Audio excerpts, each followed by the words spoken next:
All right, we are live. It's the Mina's House podcast, episode 212. I'm your host, Mina SayWhat. I'm Shana B.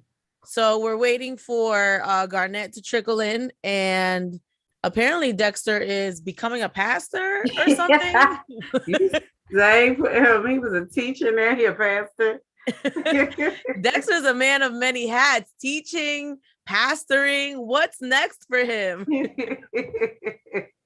But he's at some pastor thing. I don't know. What is that? He's at installation. So somebody's being like, so they might have been pastor in the church, but they're being officially installed as like a pastor.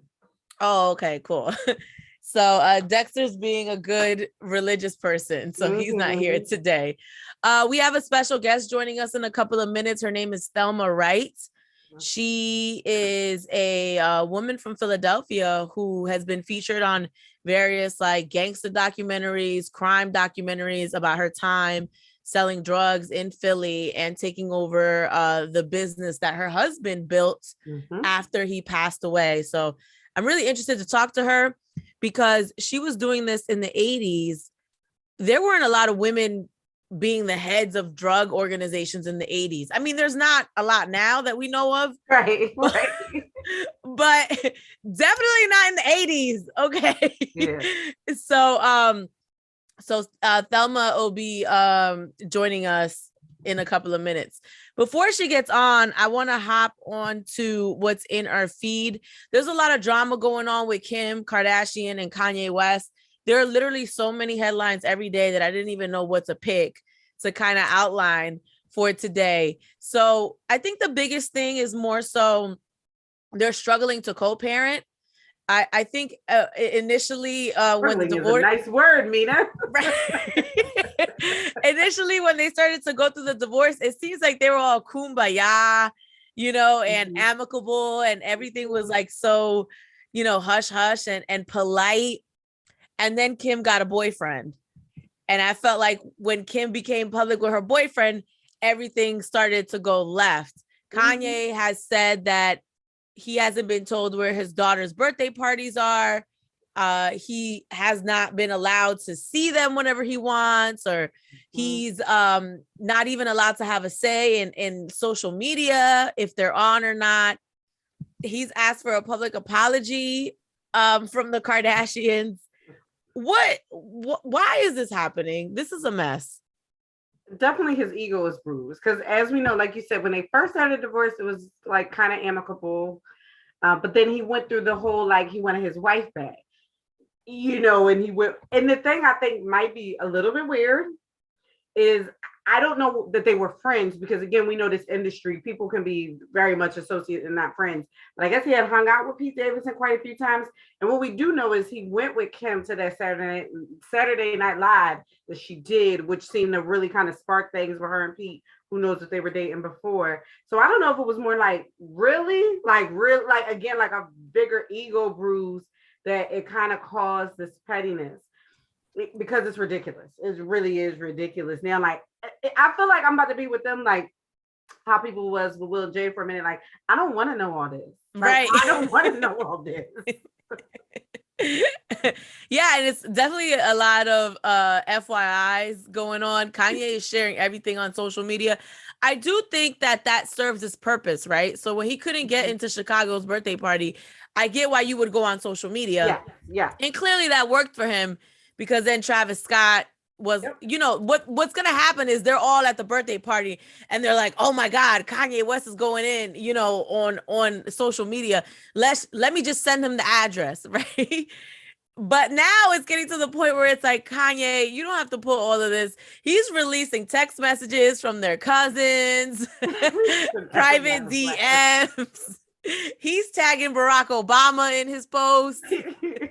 Like Barack's gonna come down and help him. But to your point about serving a purpose, I mean, now I did hear him say again in one of his many rants, like maybe even when they were kind of amicable, he did say something about the TikTok with his daughter, with North. And I feel like it was one of those things like now where he realizes social media is helping him. It was like, oh, I'm going to run this back. I'm going to bring this back up. And it kind of served a purpose because, it did have TikTok really look into the account and if, Kim or North were breaking the rules of the type of account that they had. So to your point, some of it is definitely petty, but it's like petty with a purpose, I guess, in his mind. I don't know. Right. So I'm accepting Thelma Wright into the podcast right now. So we will wait for Thelma to come on. Oh, there she is. Hi. Oh, right on time. Hello. Yes, Thelma with the glasses and the hair. How are you? I'm good. How are you? Good. Great. Thank you for joining us. Thelma Wright is joining us. I don't really want to call you a queen pin. Is that how I should refer to you? Boss lady? Like, what is your title? Please tell us, Thelma. Thelma. Yeah, I don't like the queen pin title. I never looked at myself that way. And I think that was the hook to get everybody's attention to, what my life was like in the past. Right. Do you feel like it follows you and you like don't like it? Like, stop bringing me back to that space? Oh, no. I'm okay with the space because in order to understand what I'm doing today, you have to understand what I did back then.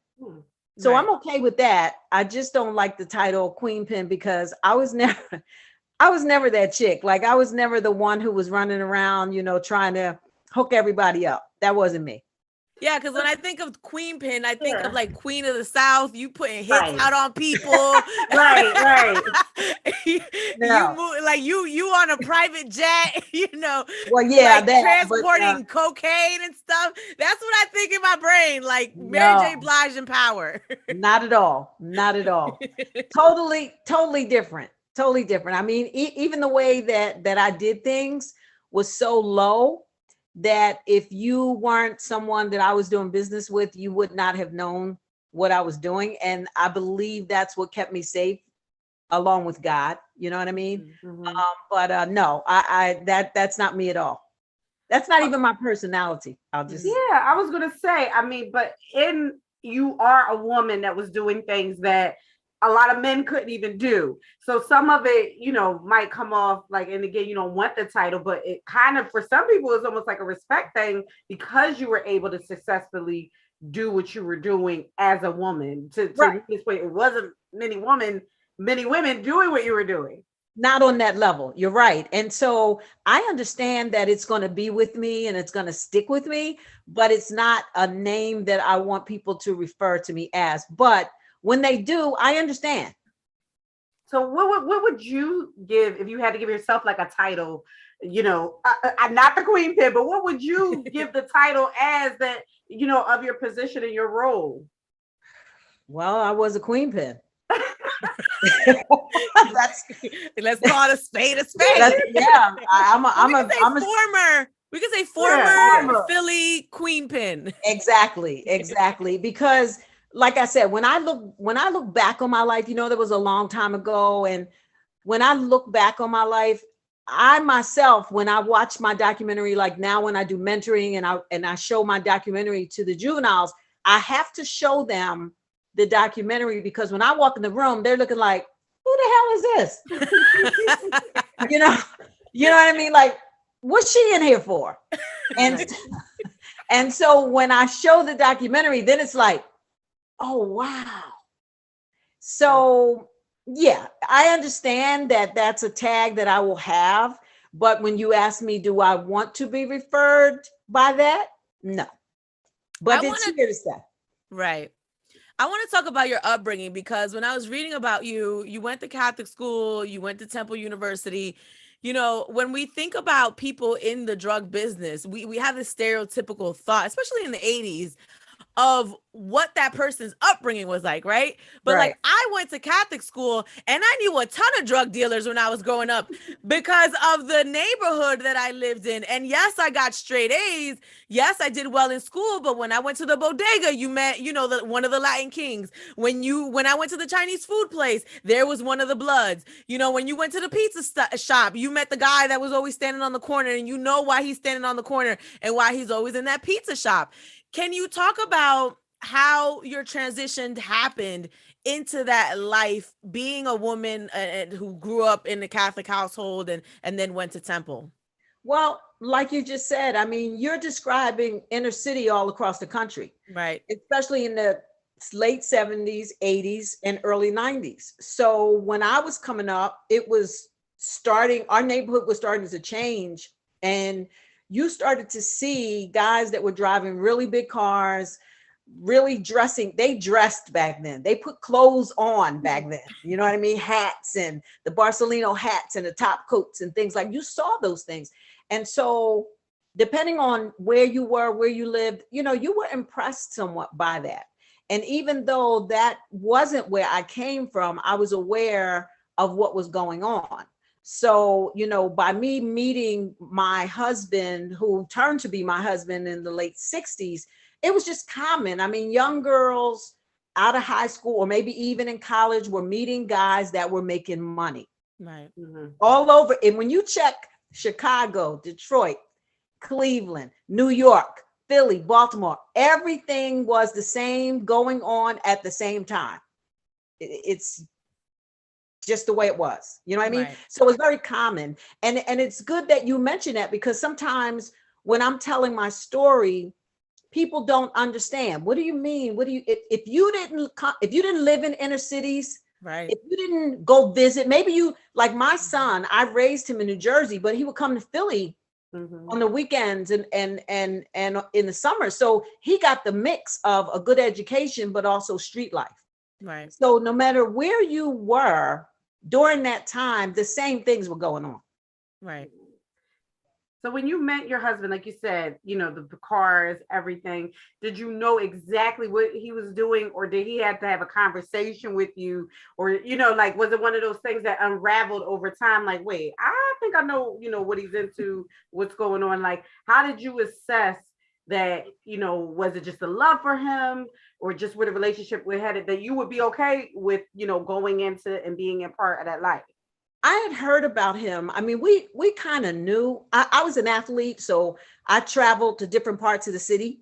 But people's names were ringing, like who was in the street and who was doing this, who was doing that. So I had heard about him, even though I didn't have an interest in him. I had heard about him. And then when someone introduced us, you know, it was like, oh, hi. You know, I felt those guys were like way above board for me. You know what I'm saying? And I would run into him from time to time. And right after one of my relationships had ended, we ran into each other and we started talking. I knew who he was. I knew about the car. I saw the car. You know, he was always dressed to the nines, tailored suits, tailored clothes. So you knew about it. So it wasn't a conversation like now I hear about people saying, oh, so-and-so, or you hear Guy, you know, oh, this is what he does. You didn't talk like that back then. Right. Got it. You did not do that. And even now, when the young kids refer to what we call our connect back then, they refer to as a plug. Your plug was sacred. If you were my plug and you came to visit with me and I took you out, you were just my girlfriend. No one would ever know who you were. Right. You had to keep that person sacred. You had to put a cover around that person. Do you think that the drug lifestyle has been glorified over the years? Because it's funny you say that. Now you have guys posting money on social media and doing all this stuff and getting themselves in trouble, exposing themselves. Do you feel like that's happening because that lifestyle has been a little glamorized over the years? A lot glamorized. I mean, you know, remember, we didn't have social media.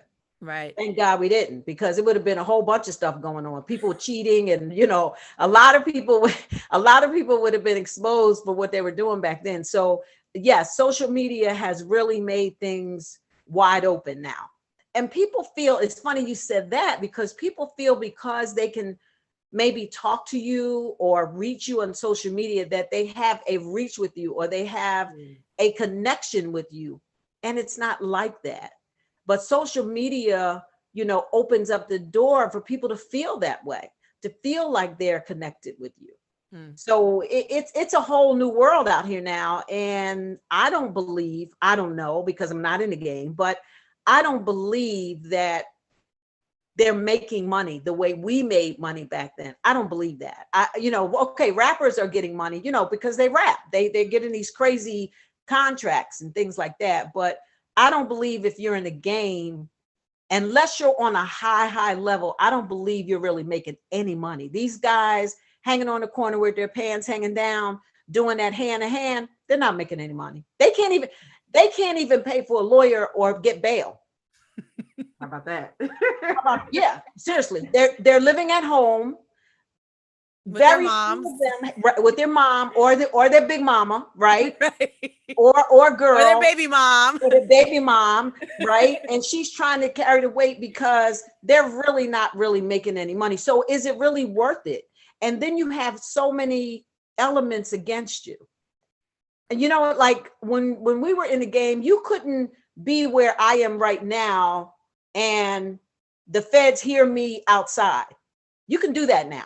Mm-hmm. All the high tech stuff that goes on, you know what I mean? The informants, of course you had the CIs and you had the snitches and informants, but not like you do today. I mean, they are really infiltrating, you know what I mean? Their friends and tapping into what's going on and passing that information on. So in reality, how long is your run going to be? Is it worth it? I don't think so. Yeah. Good evening, everyone. My bad, I'm a little late. How you doing, Thelma? Hi. I got two things to say. One, to piggyback off of what you were just saying. I actually believe you on that as far as like, a lot of the kids or people in the game right now, ultimately they make between 20 and 30,000. Like that's ultimately they can go and get a job from what they're doing out there with less risk and a more consistent paycheck. That's just from my viewing, plus like you said, you got to be able to pay for lawyer fees, and as fast as it comes in, it goes as fast as it goes out. Exactly. You got to live a certain lifestyle. Exactly. Two, we talked about this a little bit last week and you completely debunked my theory, right?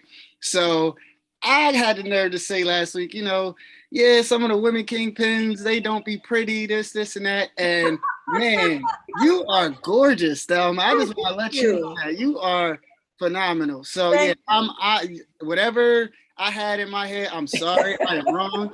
Mina, Shana, y'all were correct. Well, it's funny. We were talking about, and I don't want to glorify the drug business, but it's a male dominated industry, and I am in a male dominated industry, just like sports is a male dominated industry. So I naturally identify with you, because you were a woman running a business, inside of a world that there weren't a lot of women running businesses, that kind of business, especially in the 80s.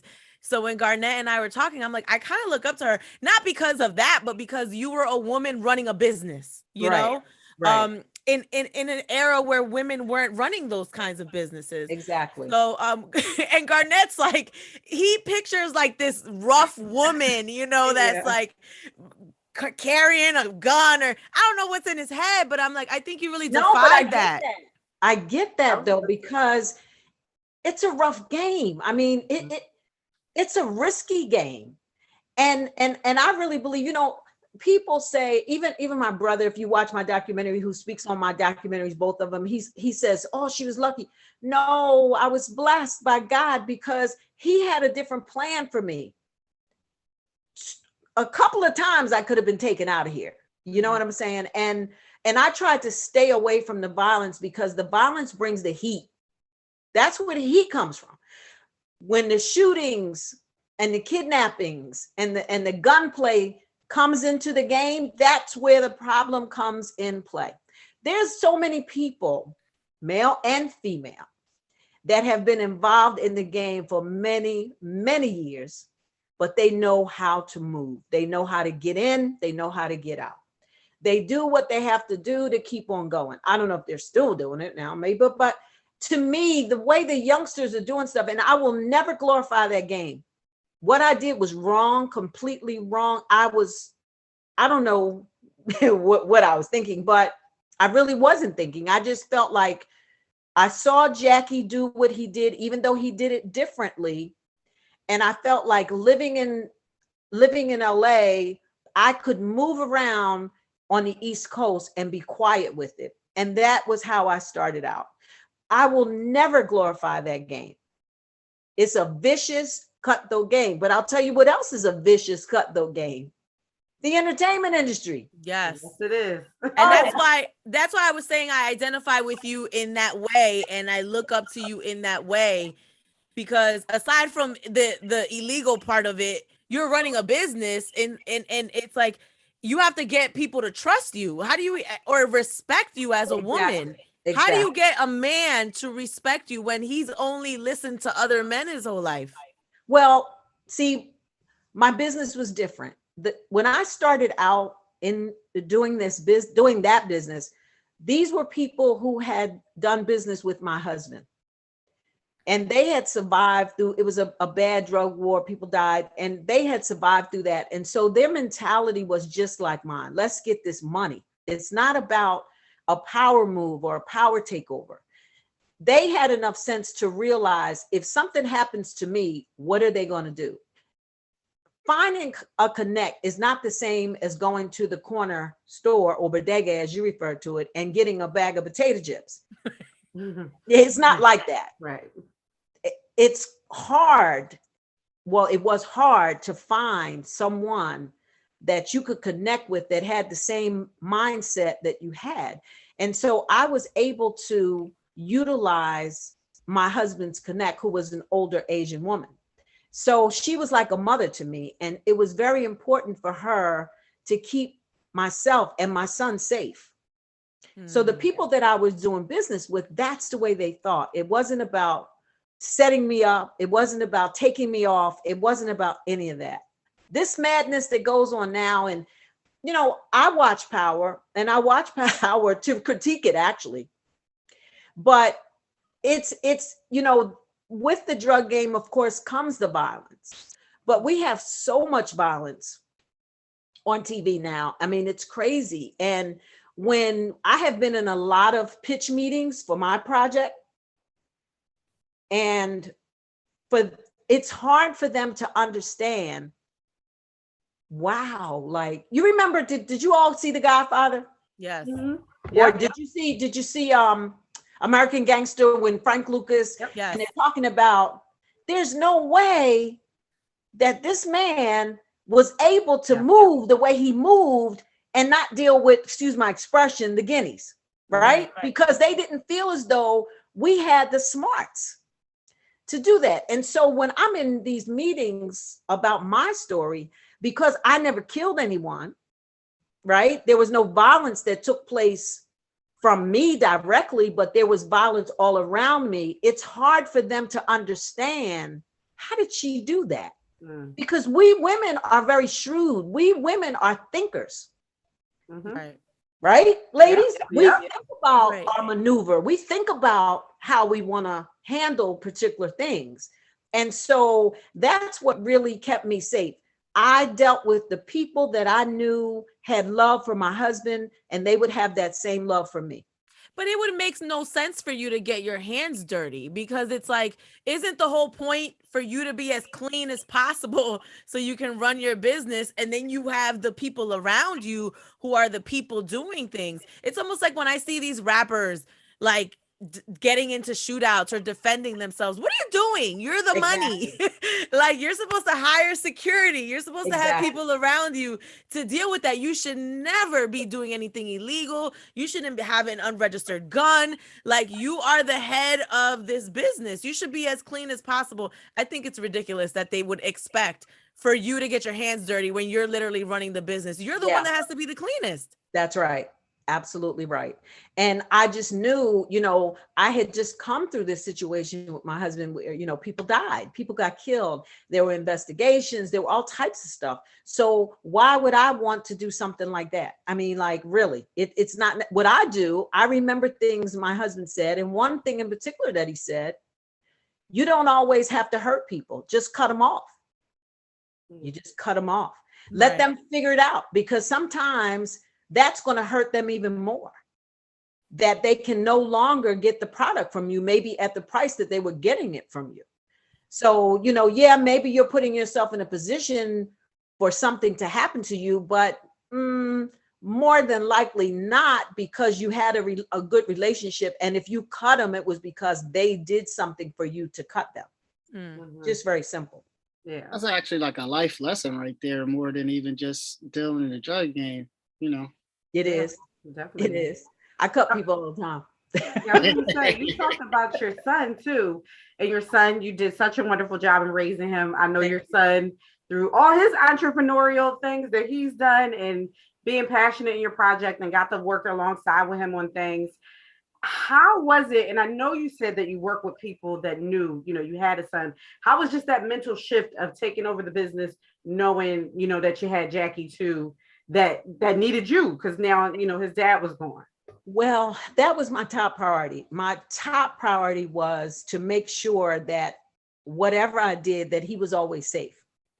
You know what I mean? I never, even when it came down to dating, I tried to be very selective about who I may have around him, because my whole priority was to get him the best education that money could buy. And so how can you instill these values, in your son? And remember, sons and mothers, they have like an unbreakable bond, And so to try to instill these values in my son and then turn around and get a joker that's not even about anything, that's backwards to me. And so it was very important to make sure that he was okay. That's why, my father stepped in after my husband died. My brother stepped in. When I wasn't able to continue to take Jack on certain vacations, my brother and his wife and his family, he would go with them. And they were in Philly at the time. So, I tried to give him a mix of both worlds, but his safety was very, very important to me. His welfare was very, so as long as he was okay, then I could do what I needed to do. Yeah. And I know he is very involved with making, your projects and trying to get, everything done. I see all the things that he's doing. Is that, obviously he's your son and you have a bond, but is that something you guys had a conversation about? Like, hey, I'm going to, move my story forward. Do you want to come along with me, son? Or was he really like, Mom, every step of the way? He stepped in. He just stepped in. And I trust, of course, I love him and I trust him, you know what I mean? And I feel like, if there's any man that has my back, it's going to be him. And so, even though I have the final say, I'm still mom, I have the final say on, what we do, what we don't do, but I trust him. I trust his thinking. I trust his visions. So it was a thing where it was kind of like an unspoken thing where he just stepped in, and then he had been doing things prior to me. So he had relationships. And then when he moved to LA, he built more relationships. So, that it just kind of came together, So we're really partners, you know what I mean? Like, we bounce things off of each other. I can't think of anything that I really do without running it by him. Like, what do you think? Even when it came down to me telling my story and then doing the book, if he had felt as though he couldn't handle it after I told him about me, I would never have done it. I would have never done it. I would have left it completely alone. He would have known, and that would have been it. But he gave me the thumbs up. He said, hey, Mom, we got to do this. You know what I mean? So I just let him go ahead with it. So that's how it's been. And so far, it's been an amazing ride. I never imagined that book would take me where it has taken me. I did it more as a release because it felt like the weight of the world was on me because I couldn't talk about things, and then once I was able to talk about things through the book, I felt so much better. And I see now why therapists always tell you to write things down, because once you do that, you're unleashing almost like these demons, you know what I mean, that you've been holding all this time. So it worked out. Everything fell into place exactly the way it's supposed to do. So your book is called With Eyes from Both Sides, Living My Life in and Out of the Game. Yes. With eyes from both sides. What does that mean? So this is my face. By the way, your eyes are very pretty. Thank you. Like you have what, green eyes? Yeah, they're green. Yeah. Yeah. Garnett's in love. He might ask you to move in. My son will come get you, Garnett. So what it means is It's funny. I remember Jackie and I, this is in 2009 or 10.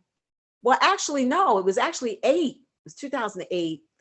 I had come back from Maryland. I had been laid off. I used to work in the mortgage industry and banking industry, and I had been laid off. And he said, "Mom, you should come back home." So I moved in with him, and we got a bigger unit. And he was at work. He comes in from work, and I said, "I got it. I was thinking about a title for the book." And I said, "I got it." Well, this is what I get from him all the time. I don't know if you know anybody's a Virgo here. If you know about Virgos, like they're like, so he says, "What is it? Look, what is it, Mom?" So I said, "With eyes from both sides." And he said, "Where'd you get that from?" Like I couldn't have thought of that, right? So I said, "Well, think about it, Jack." I said, "People may not remember my name, but they remember my eyes." I said, "And I lived a double life. Here I was, soccer mom, going to your soccer games, going to your basketball games, going up in that school where people didn't even know who I was or what I was doing." I said, "And then on the other side, I was living a life in the game." And so to me, it was like, this double life thing. And then all the things that I'd seen through my eyes. And I felt like, you know what? I'm going to put my face on the front of that book, and this is going to be the title. And he liked it, and we ran with it.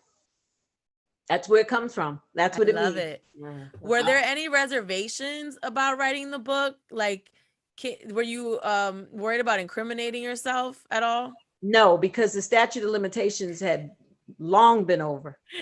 So, and we talked about that, and Garnett said that. Yeah, if you see when you open up my book, I addressed the 3 attorneys that I have.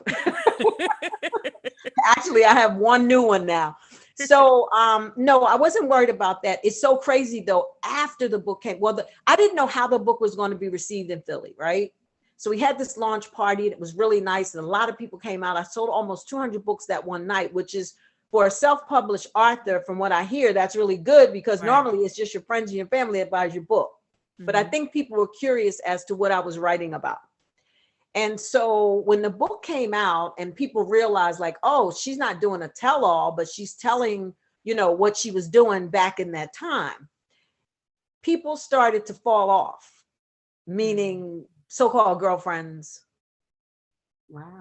Yeah. Like, what? Oh yeah, absolutely. My circle probably is like this now. Shut up. Yeah, people started to fall off. They didn't. One in particular didn't like the fact that I talked about my abuse. That was my abuse. I went through that. You didn't go through that. I went through that. They didn't like that. They one person in particular didn't like what I said about her, which was the truth. I didn't lie about anything or anyone. But that's okay. Like, I feel like, that was all God's plan. Like, this is the way it's supposed to be. You know what I mean? Everybody can't go with you. It's just that simple. So that was the surprising part of it all. That was really surprising to me. I never expected that. I never expected that kickback from people that I thought really cared about me and people that I thought I was close to. That was surprising. But it's okay. It's okay. So to go back to what you said about Power, so it seemed like you are a fan, right? Well, I do. You know what? At first, okay, so let's talk Power 1. I'll tell you about Power. The first one. The first one was I thought it was exceptionally good, right? So much so that I remember, I think it was the 2nd or 3rd episode of that first Power.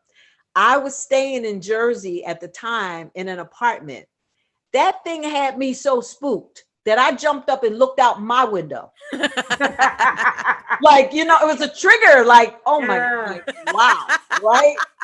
So the first one was crazy. And then the second one, Power Book 2, I kind of fell off. I just got back to it because I didn't like the way they portrayed Mary as a mother. I didn't like the way it was like she was pushing her daughter out there and trying to almost telling her to sell her body and do what she needed. I didn't, I'm old school. I didn't feel that. So I stopped watching it. And then I saw a lot of comments on social media for season 2 And I went back and I started watching it. So it's just a lot of violence, you know what I mean? And then Sunday was Tommy, right? Right. Yes. And but I was a little thrown off by that. I think I need to watch that again because it was a little bit confusing to me. I was confused too. I feel the same way. I feel like I need to go back and watch. Yeah, I think I actually said last night I was going to watch it again because I had to wake up the next day like, wait, what happened? And then I fell asleep in the middle of it. I was like, and I woke up and I was like, wait a minute. Yeah, I was a little confused. Garnett, I mean, how did you feel about it? Listen, I didn't know falling asleep. I saw that he had a black brother out of nowhere, and then I just passing out. So, but it's like, of course, Tommy would have a black brother. Exactly. Of course, no surprise. Yeah, it was weird. And then, he started out coming out of New York, going to Chicago, and then he runs into these people. I don't know. It was a lot going on. It was a lot going on. That's the best way. So I said, oh, you know what? I'm gonna have to watch that again and really pay attention. Maybe I'll get it because I really didn't get it. You know, there's a lot of shows now where there's like women selling drugs. And, you know, to our point earlier, when you were doing it, that just wasn't the case. Like you have Queen of the South, you know. They made her a superwoman.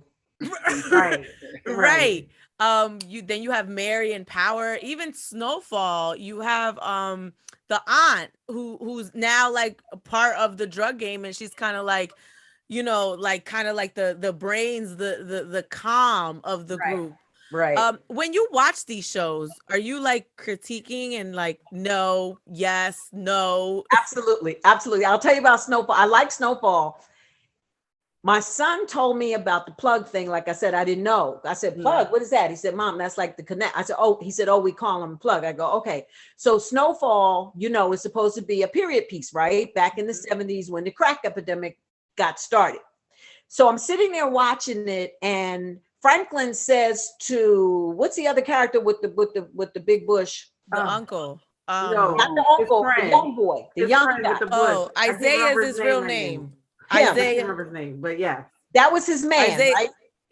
That was his man. So they're in the car together, and Franklin, they're kind of like it's getting a little heated, and Franklin turns to him and says, "I'm the plug," and I go, "You can't be the plug. Plugs ain't out yet." It's a period piece. Kind of like when people saw an iPhone in the Tupac movie, like that. Yeah, I was gonna say, and I think on DMF, now that you're saying it, because I've been watching Black Mafia Family too, you're right. I don't remember them using plug. I remember them saying connect. Saying connect, because back then in the period pieces, it has to be a connect. We had beepers. We didn't have, my first phone was a big phone, damn near big as this book, but like half of it, right? And then I had a phone in my 560 SL, and it was little like this, and I could attach it to my dash. And when I got out of the car, I could pull it out. That cost me $1,500. Wow. So that was what we were using, but still payphones were around. And then we had the pagers that started out beep, beep, beep, beep, beep, right? Or we went to the pager where the message would run across. You could read the message across. That's what we were using back then. There were no like cell phones like they're doing now, iPhones and all. You didn't have that. They should hire you to do, you know how they have the continuality person, the person's job to like notice little things like that, like that's wrong. Yeah, well, you know what? They can't hire me because I got my own thing coming on. So, okay. Right. But I'm critiquing this. I like them. I can't tell you that. The only thing I didn't like was the Mary part about the daughter. But I like them. But I like to critique them because I want to be able to say what I don't want. You know what I mean? And I want to be able to pick up on those certain things, like, you know, the plug, the difference between the plug and the connect, the clothing, the music, you know, those kind of things are very, very important to my show, because my show would have to be a period piece. The way I moved and the way I did things, you can't do it that way now. You can't send, well, people probably trying it, but you can't really send stuff through the mail and, you know, all that kind of stuff, the way we did things back then. Right. So Go ahead, Shana. I was going to say, no, speaking of like mafia family, and I'm thinking about what you said of the statute limitations. When I was watching that, one of the things I noticed was that the two, I can't remember their names, the Flintery brothers, Right. their The names brothers. are not actually on as executive producers. I know one just got out of jail in COVID, and the other one is still in jail. And is that because it's tied to, you know, maybe like their ongoing cases? I do see other people in their family listed, but not them necessarily listed, which I thought was weird. Oh, you know what? It may be that Son of Sam law or something where you are not supposed to profit or benefit from your criminality. Okay. Oh. Okay. Because I noticed that I was like, well, this is weird. It's about them. The one, you know, the son of the Big Meech, who's still in jail, is playing him. But I was like, but they're not listed as executive producers. There was someone in their family listed, but not them. Yeah, that may be. It's all in how the contract was done. But that may play a part in it. I got to look next time because I was watching BMF too. I like BMF. Yeah, I like it. You know, okay, so you watch BMF. So you remember Lamar? Yes. There was a Lamar in every city. I'm scared. I don't know how you did it then, because Lamar scares me. Look, that's all I could do. There was a Lamar in every city. And one night I was watching it and I tweeted that. I was like, there was a Lamar, and that's the truth. That's the truth. There was a Lamar in every city. Always a person who felt like you don't deserve your position this is what happened with my husband. You don't deserve the position where you are, or maybe the respect that you're garnering from other people and things like that. And they want to take over, and here they come. Every when I say every, Baltimore, Oakland, New York, Philly, Detroit, Chicago, I'm telling you, everybody had a Lamar. Wow. That's why I knew like 50 really, you know, or his research people, like they really did their homework. And plus he was in the game, I think, right? So, you know, he was. Did you get rich or die trying? He was. Right. Exactly. Yeah. But they're all interesting. I mean, he basically has everything on lock right now. Yeah, pretty much. Yeah, he does. He pretty much does. Yeah. We're coming. All right, now. With your story, is there anything as far as like an underlining theme that you would like try to give to your viewers, as far as like, I know you're telling your story and your experience, but it sounds like you also want to teach people as well to like not go a certain route. So would there be like a narrative as far as like, hey, listen, you know, you're doing all these things. Of course, it's TV, right? So even if you don't want it to look, you know, sexy and alluring, it kind of, you know, it's going to have to just a tad bit just because of what it is, especially if you tell the truth. You know, I know you were super fly when all of this was going on. So, you know, you got to show it all. So you have to be like what would you like your like underlining theme to be for the viewers that actually get a chance to see it and, you know, take the I guess the good out of it and not just the allure of it? Well, we definitely don't want to glorify it. That's number one. But number two, more importantly, my story is a story of survival, of a mother who is willing to do whatever she needs to do to survive for her and her son. That's my story. And you will not, you know, you're not going to see, but it's entertainment. So you got to embellish, you know what I mean? There's certain elements that you have to have, like I said, the music, the clothing, the you know, it has to play the way things were in that period. But more importantly, you know, there will be messages that will come, you know, hopefully will resonate with that audience that, wow, this woman did what she needed to do, and she's willing to do what she needs to do to survive and take care of her son. So that's important to me as my story. That's very important to me. It's funny how for some people money is a motivating factor, but for you, it was really just so much as I already know this business because my husband was doing it. He passed away. Let me continue it for my son, which is what I get from you. Instead of I'm doing this because of my pride or my ego or money or greed. It was more so about your child. Exactly. And I, you know, having been with Jackie almost 10 years when he died. This was our life, right? Even though he was the head of our family, this is what he did. He provided for us, right? But Jackie was a person, he was a planner, and he thought ahead. And he thought about my son's education and schooling and those kind of things. So it was very important to me after he died that I try my best to do what I could to continue what we had talked about. And so that's where it comes from. And so even though I had established myself in LA, I had a sportswear company, you know, that was really up and coming, and I was doing pretty good with it. And but I felt as though, okay, this is really big money. I can take this money and I can stack this money. I can get some assets so we can really be cool in the future. That's really what it was all about. You know what I mean? So that's why my story to me is very, very important. I must be a consultant on my story so I can make sure that it has to be entertainment though. I don't want it to be boring. You know, it has to be entertainment, but there's a way that that message can be out there where people will understand. I don't want to be the superwoman of what's her name? Queen of the South. They lost me in season 3 because I felt like, and when we had our meeting with USA, I told them, I said, she needs a cape. I said, because you got her doing things that women just can't do. I mean, just remember, even though we're in the business, we're still women.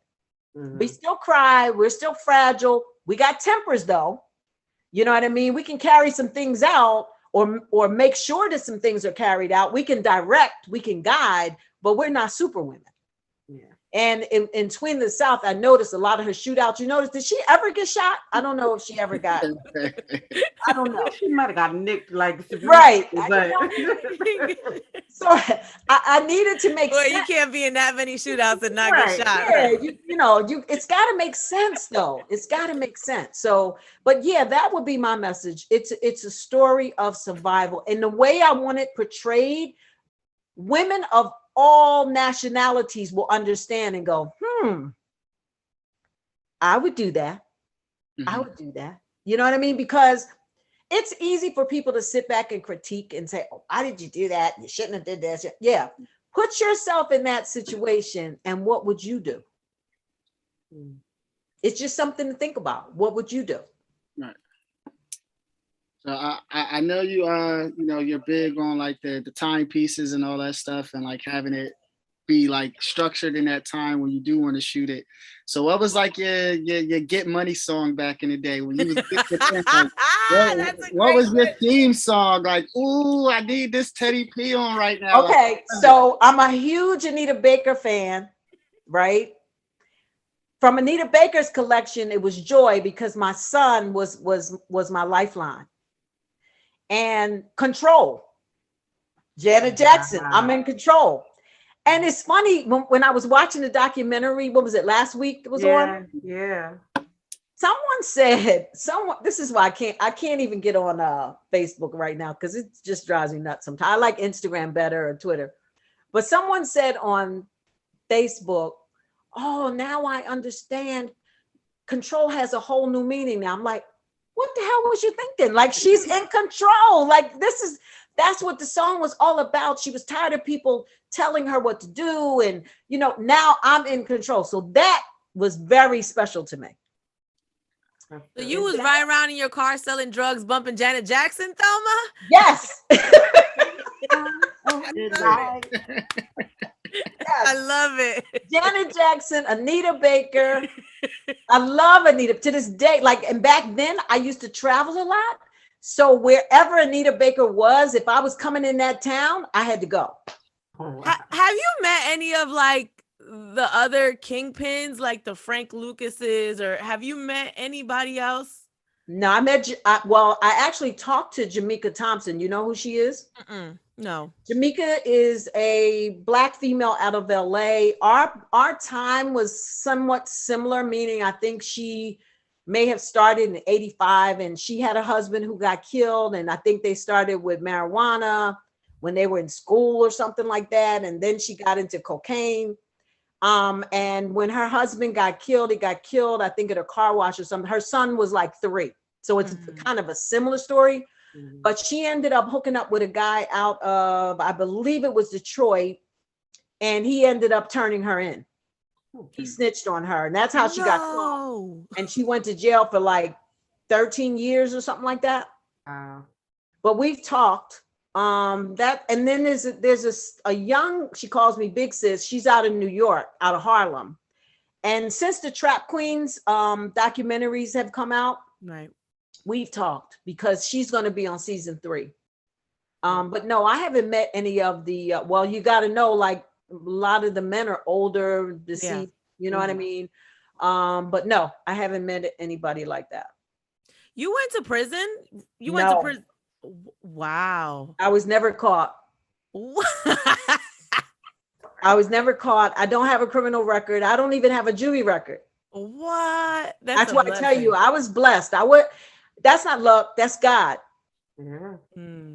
Because you know what I do now, I mentor, right? So I'll go wherever I'm needed. I have contracts all over. Like right now I'm working in Philly, and I'm working with the juveniles, and I'm working with the community service providers along with the DHS. They work together.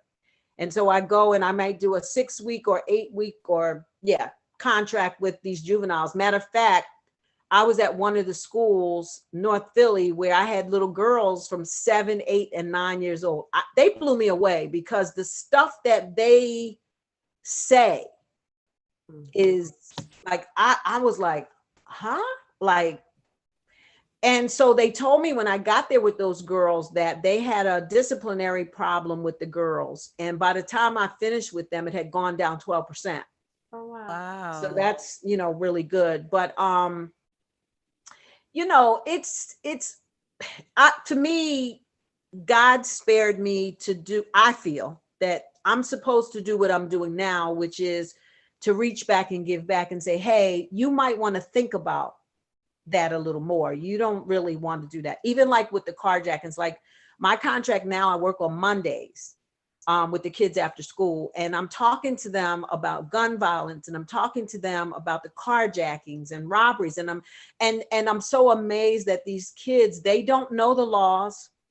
They don't understand how they're putting themselves in jeopardy. Like I explained to them, listen, if Junebug pulls up on you and he's in a car and he doesn't have a car, don't get in that car.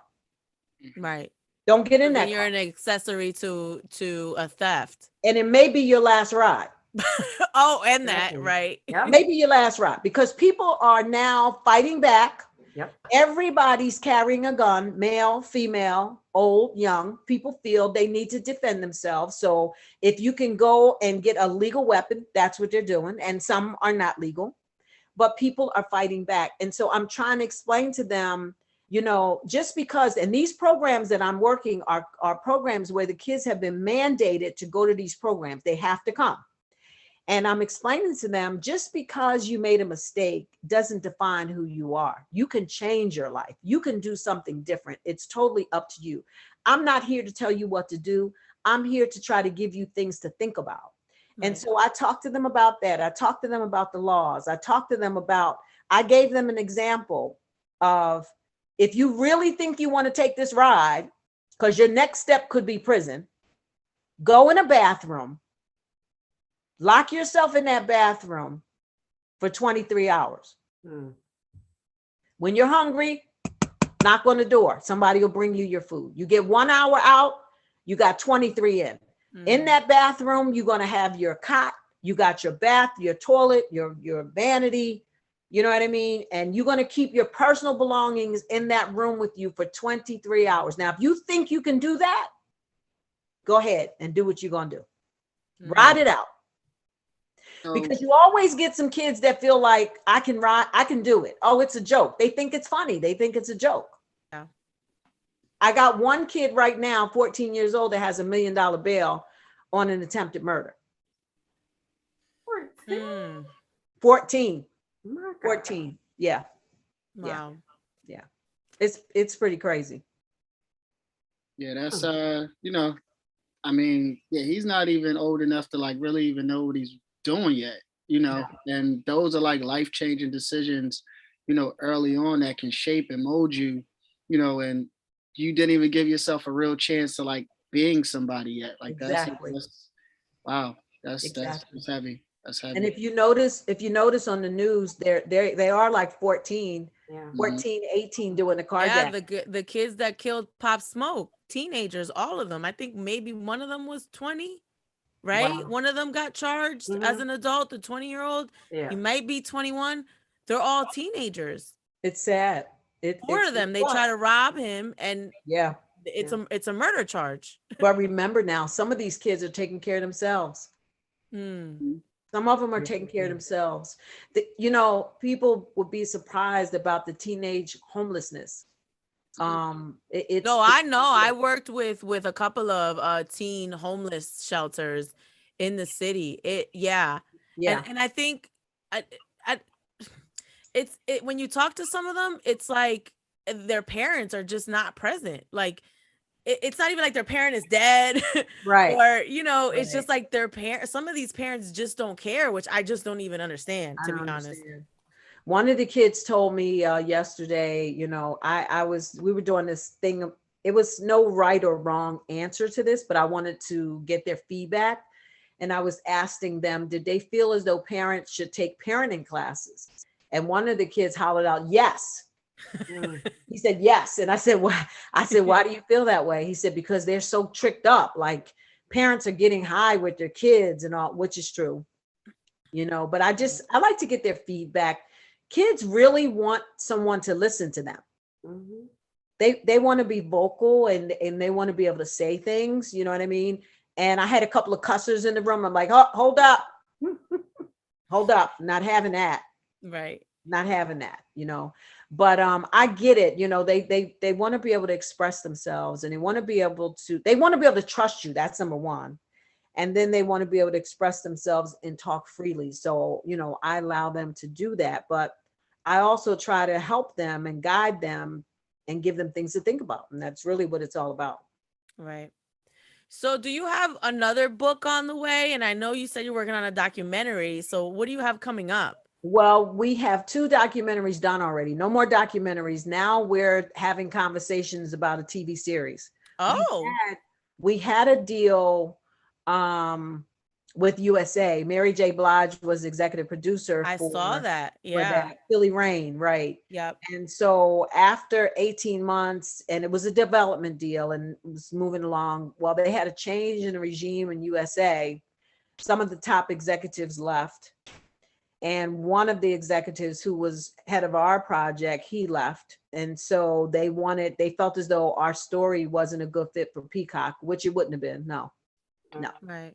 So, I feel like, when one door closes, another one opens wider. So that's where we are. We've been having conversations about who we're going to be with next. And I feel like it'll be bigger and better. That's just the way I feel.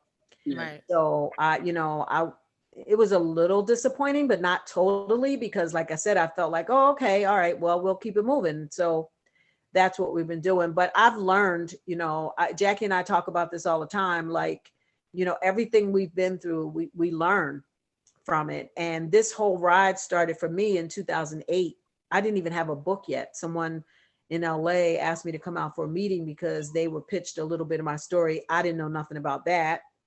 And they wanted to do a feature film, but they had me smoking cigarettes and gun toting. That's not me. That's not me. But I hadn't even talked to Jackie yet to tell him, what I had been involved in.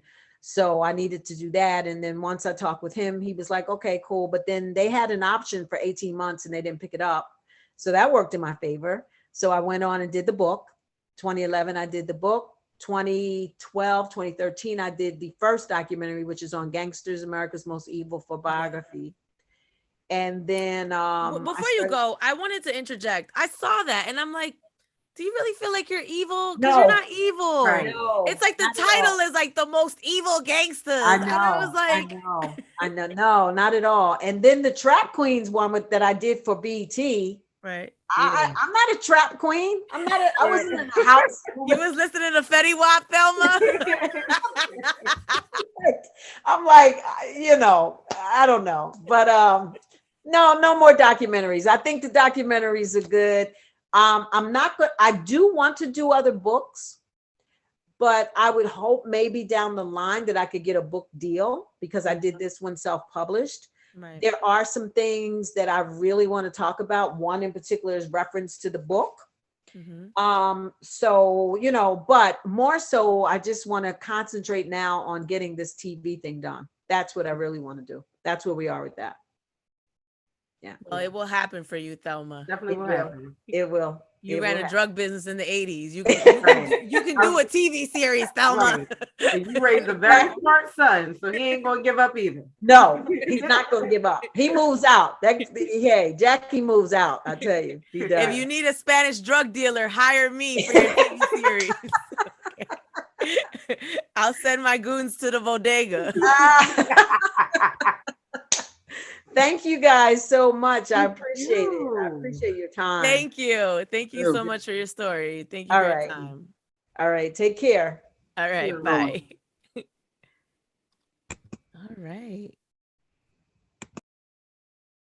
How amazing was she? Yeah, she's man, she's the life of the party. She's a star. She really is. She's a superstar. Was she? Yo, your question was the best question ever.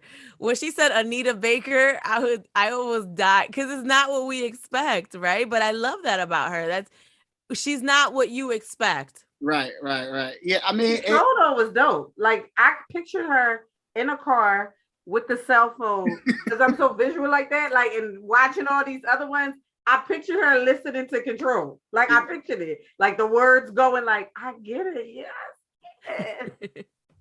Yeah, so you got, you know, everybody got that song or songs, you know, in a moment where stuff is going right, you grooving, and it's like, this the song I'm gonna put on replay, because this is a soundtrack of my life right now. So yeah, I didn't know what to expect as far as like what song she was going to pick. I guess the majority of them had to be like, I was expecting like some Teddy Pendergrass or like some Luther, but I definitely dig the Anita Baker. I got Anita Baker on my playlist. That's my Get Money song too. Definitely some Anita Baker. Yeah. She was incredible. Well, what else do we need to do? Nothing. That's the 212th episode of the Mina's House podcast. Thank you to Thelma Wright for joining us. We will talk to you next week on Mina Say What.